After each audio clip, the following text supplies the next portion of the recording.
एक और आपके पास सवाल है सिमिलर, इस पर हमने बेसिकली वी नॉट स्पीड दे दिया है टी बराबर 0 पर, तो हमें बताना है V as the function of T,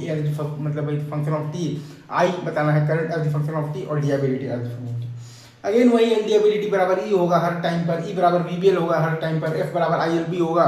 simple हम लोग एलएलएम का इक्वेशन दिए हैं माइनस आई एल बी बराबर M into D V by D T. एक बार और उसको जब पुनः जब हम लोग करेंगे जब डिफ्रेंशिएट तो v का, तो भाई हमारे पास आ जाएगा v के टर्म्स में मतलब कि आ जाएगा सेकंड ऑर्डर डिफरेंशियल इक्वेशन, तो D two V by D T square और प्लस आ जाएगा B square L square into V by M L बराबर 0। अगेन ये हम लोगों को सॉल्व करना बहुत अच्छे से आता है,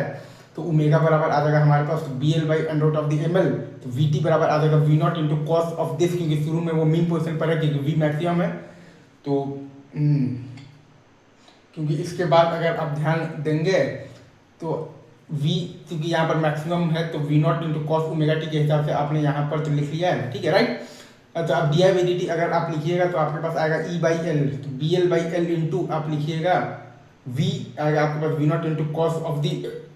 आएगा आपके पास ओमेगा टी, मतलब कि B L by under root of the M L into T, तो वहाँ से आई आपके पास आ जाएगा v not into under root of the M by L into sine of the B L by under root of the M L into T. Simple.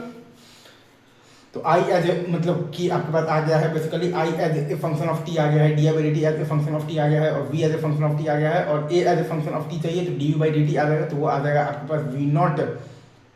Into B L by under root of the M L into minus sign of the B L by under root of the M L into T. Simple, यही सब cases है, ये भी आपका SSM जैसा ही बन रहा है, बस इक्विलिब्रियम पोजीशन इसका शिफ्ट हो गया है, ओमेगा भी वही है B L by under root of the M L जहाँ तक मुझे याद आ रहा है।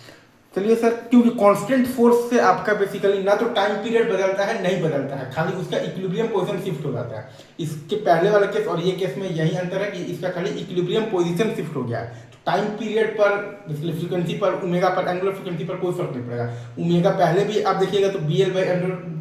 लेकिन ओमेगा पहले भी अगर आप देखिएगा तो B L by under root of the M L था, और ओमेगा अगर आप बेसिकली अब भी देखिएगा तो आपके पास B L by under root of the M L ही है, क्योंकि वो तो डिफरेंशिएट कर रहे हैं तो एफ का डिफरेंशिएशन तो जीरो ही हो जा रहा है, ऐसे पढ़ रखा है। अब वैसी ऐसी बहकी बहकी बातें ना कीजिए। चलिए ठीक है, thank you very much, love you guys.